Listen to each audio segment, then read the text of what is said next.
Okay, so what we're working on is, well, at the end, we're going to have a coolant reroute done, motor mounts upgraded to competition ones, and a new Skunk2 intake.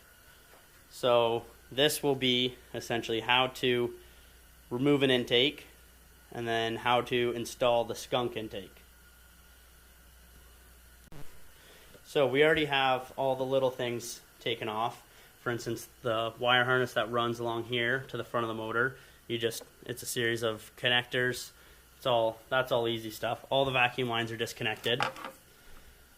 And so next thing to do will be to take the throttle cable off. Ours is unique because we're running the dual throttle body with the supercharger, so take the throttle cable off, get it out of the way, make sure everything's out of the way, and then split the intake. So doing that, we will have to take the throttle body off, then split the intake with, I think it's 6 or 7 12 mil bolts, and the top half will come off, and then you'll be able to get at the bottom half.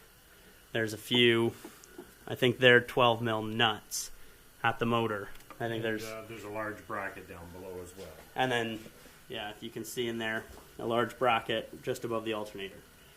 So we'll keep an eye on everything and try to get that split apart. It's similar to when we did injectors, but the injectors we didn't take the whole intake off. We just took the top half off. So this should be all right.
Okay, so top half is off.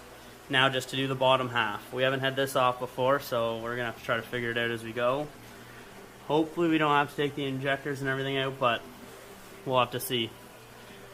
So again, it's the big bracket down here, and then 12 millimeter nuts all the way around on the head of the motor. You want to show back there the EGR.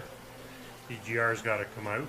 That's this and everything. 2 little 10s right there that go around the back of the head, and we'll be taking that out for a couple reasons. Our reroute, and the new Skunk2 does not require EGR, so we'll make a block of plate or something at the back there. So we'll get to that now.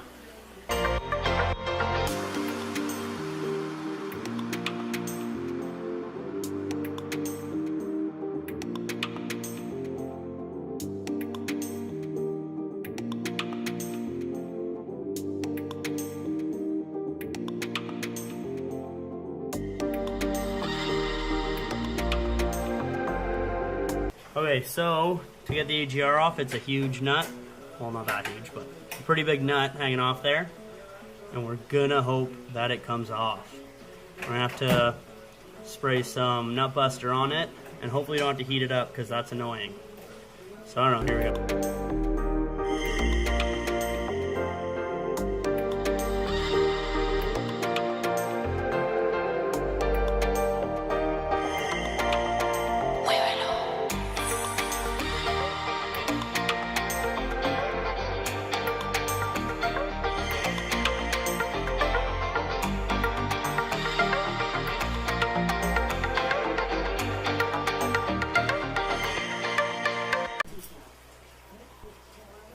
EGR tube off.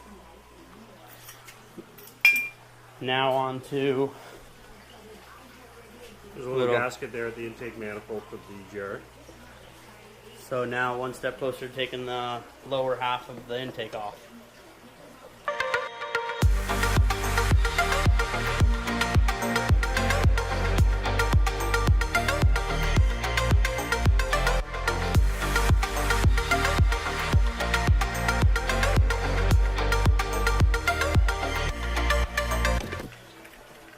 Okay, so with the injector wiring out of the way, you can see all the nuts there, so you won't have to take the fuel rail off, I don't think.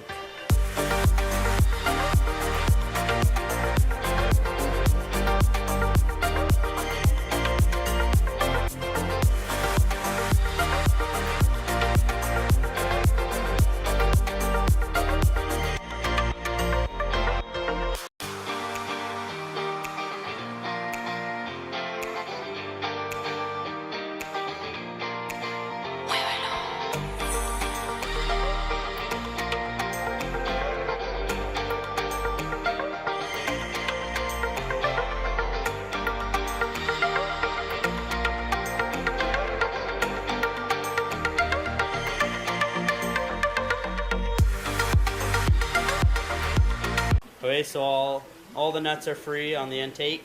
Everything is off, we think. So we're ready to just pull off the lower part. It seems like there's a bit of restriction, but it might just be resting against the wire harness. Like, can you see anything? No. Like, why is this stud? See it? Like, we don't have a nut hanging off somewhere, do we? No, I think it's...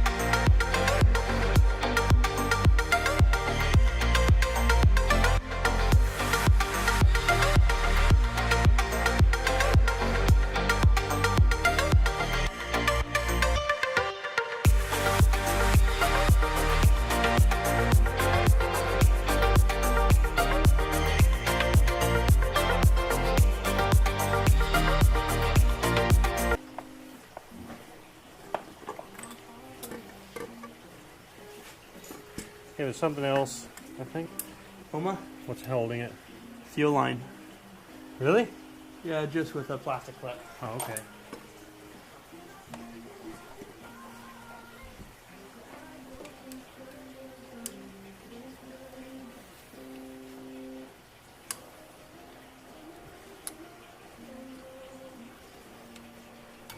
Okay.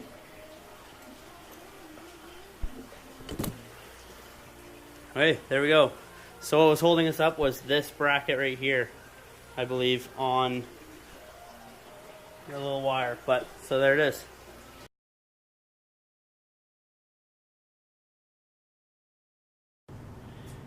Okay, so once you get the factory intake off, you're ready to install the new intake. We went ahead, we pulled the studs out of the old intake and cleaned them up, put them on, and installed the throttle body. And then we, with liquid thread sealer, put in all the fittings. So it comes with the two big ones. We're going to use this one for our catch can, this one for the brake booster, plug off that one, plug off this little one, and we use this 90-degree one that we're going to run to like a homemade distribution block for the vacuum to keep things nice and neat. And then for our setup, we needed to make a bracket that would hold 2 cables. The factory bracket that holds only 1 cable wasn't going to work for us. So we went ahead, built one that holds both, and yeah, now we'll get to installing it.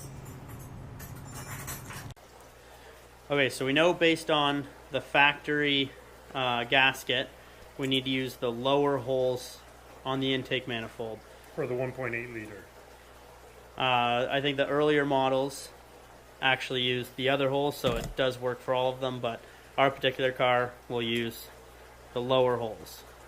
So we'll go ahead, we'll put the gasket on the motor, then we'll put the intake up to the motor and just simply put all the nuts. I think there's 9 nuts. So yeah, let's go.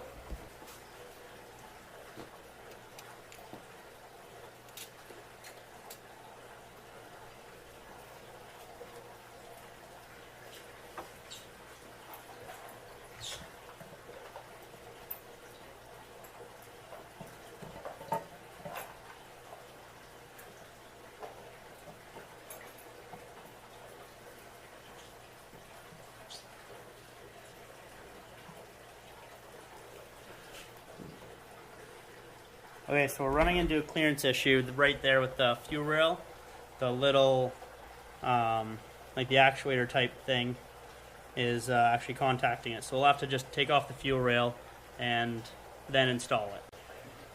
Okay, with the fuel rail out of the way and the injectors out of the way, now we're ready to put the intake back into place.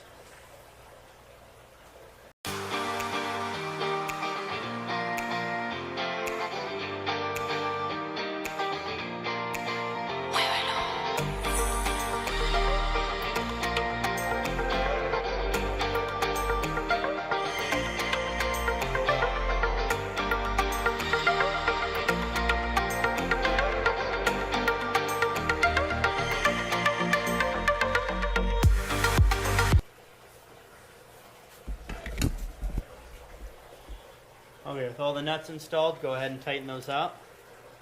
And then it'll be put the fuel rail back on and redo all the wiring. Okay, so with the intake in position and the top one's tightened down, you can see that, well, this is our bracket. That's not necessarily a problem for everyone. But it contacts this. It would have contacted the charcoal canister bracket and the canister itself.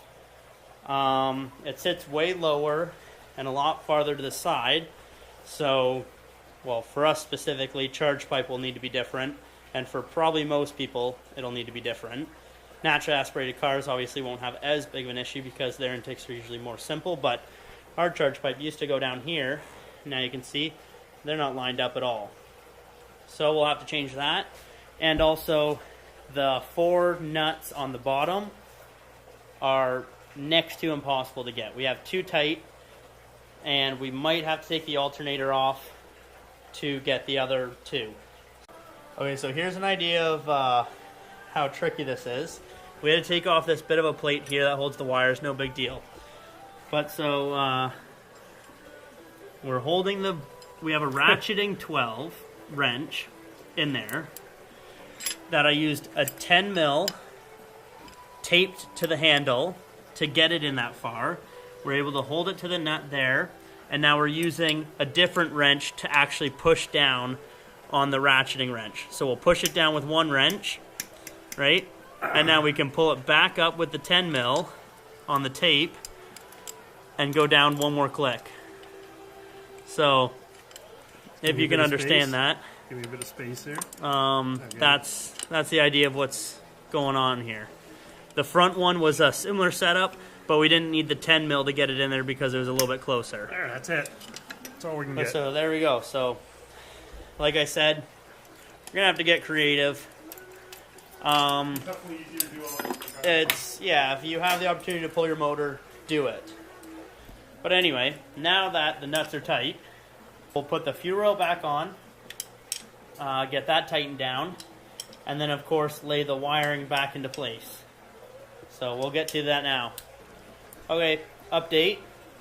On our particular car, I think it's probably from 2001 upwards, this guy will hit the unused hole on the intake. You cannot put the fuel rail back on without trimming the corner off of that. So we're going to go ahead and do that.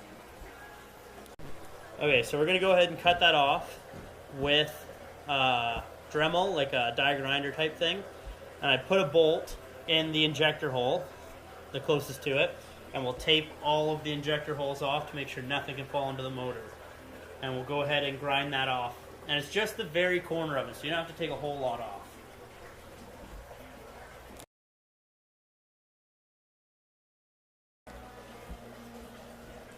So as you can see, we took pretty much the whole top hole off of the corner. And now we can see that the fuel rail fits. When we put the spacers in, there's still room to move before it touches anything. So we should be good to go. We're going to go ahead and reinstall the injectors, then the fuel rail, and then we'll get to putting the wiring back.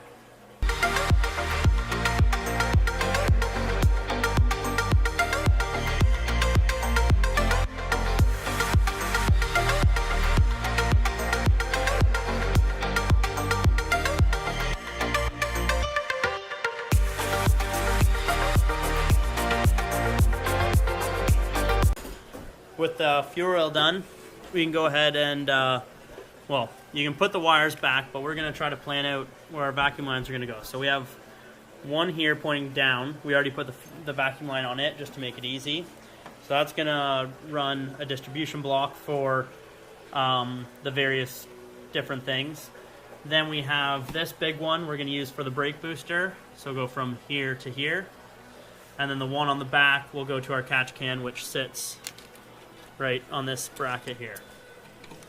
So we're going to go ahead and figure out the vacuum lines. This is specific to your application, so at this point, you need to start thinking about your own setup and planning ahead. So there we go, our injector wiring and everything's back in place. We zip tied it as well as the factory clips. Our brake booster line is hooked up. Now this wire harness will just drape here, and everything at the front of the motor will get hooked back up. We're not ready to do that yet, so we're not going to show you, but last thing too for us will be, catch can and our distribution block for our vacuum sources. But so that's pretty much all there is to installing it. If you were to use the factory mount for the throttle cable, it would just go across the firewall, clip in there, the throttle cable would go in there. But again, our setup's slightly different with the use of a custom bracket. But at that point, right now, the intake is installed, and I'll probably get this video up before we get the car running with it. But don't worry, I'll definitely do an update video once the car's running with the new intake. Thanks for watching.